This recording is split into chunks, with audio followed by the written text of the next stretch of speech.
Welcome back, Canon Catholic.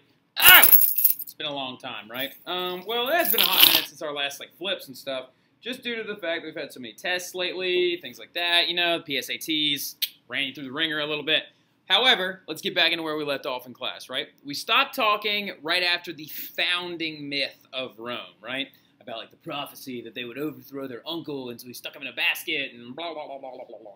Right? So, which actually, ironically enough, really parallels the story of Moses as well. Hey, cultural diffusion at its finest, right? Well, anyway, so we started talking too about how the agriculture in Rome was so good, all the things that they could plant and grow there, all kinds of random stuff. But we got to get into the actual historical founders of Rome now. And then later on, when we talk about cultural achievements and stuff like that, we'll talk about the Aeneid by Virgil and the other story of how they were descendant of Trojans and blah blah blah blah blah. So anyway, the Latins were the very first settlers. I bet you can't guess what language they spoke. Oh my god, good job, Dom. Latin. Now anyway, so they actually were a nomadic group of people that, following their introduction of collective agricultural prospects, they began to build small settlements like these out of stone and wood and different hay grass and things like that. But it was a small group of Latins broke away from the Latins, and they actually are going to be the ones that found what's called modern day Rome, right? They're going to become Romans, okay? So anyway, but the Latins had a small group of people break away.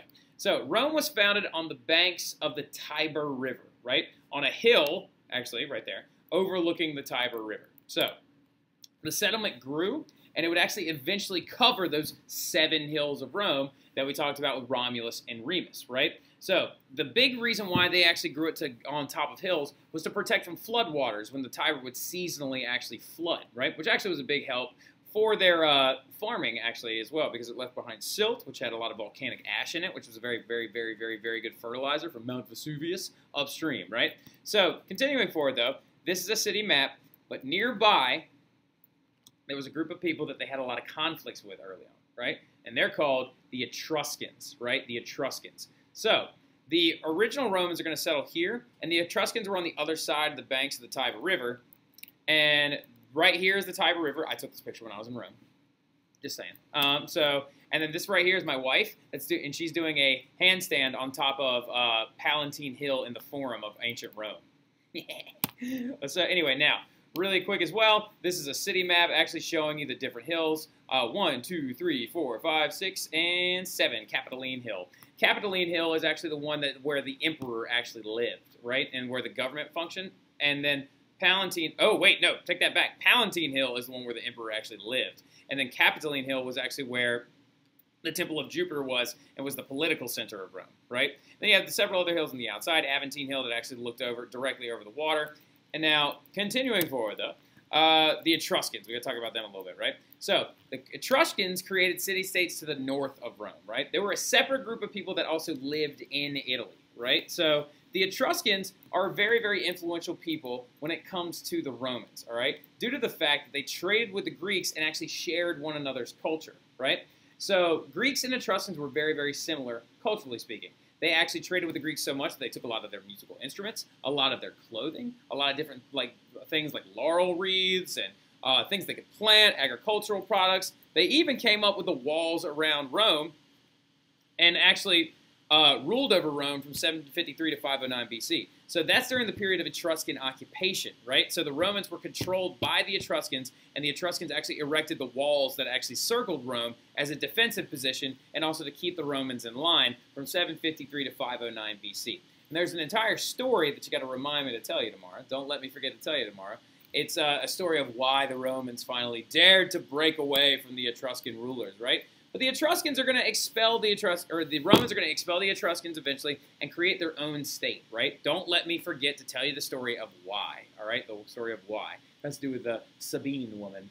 Now, anyway, and they're going to become their own state. But even though most things they did were actually originally Etruscan, there's a lot of things you know about the Romans that were actually Etruscan things that they borrowed away from them, right? The big ones including, of course, the toga, right? The toga, their garb, was an Etruscan garb that they had learned how to wear from the Greeks, right? And so eventually when the Romans would actually expel the Etruscans, they would actually adopt that clothing as well.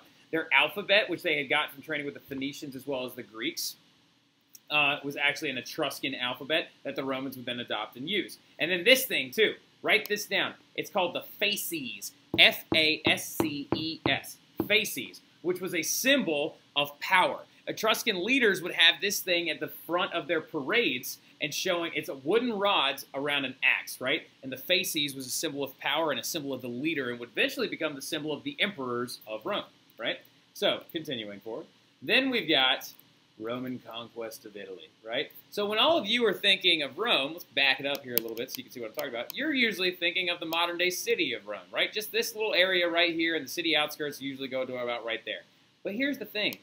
They didn't conquer just that area. They conquered the entirety of the Italian peninsula, right? The Romans are going to take over the entire thing. So let's talk about why, shall we? So Rome fought several small wars to conquer the small areas surrounding their original settlement, right? Push the Etruscans out. They're going to run into a bunch of... Oh, wait, speaking of. So if you actually look at the Roman culture, write this down. Roman culture is a combination of 3 different types of people. The Etruscans, the Latins, and the Greeks, right? Those 3 people go together to make Rome, all right? So, but anyway, they're going to fight several small wars to conquer the small areas surrounding their original settlement.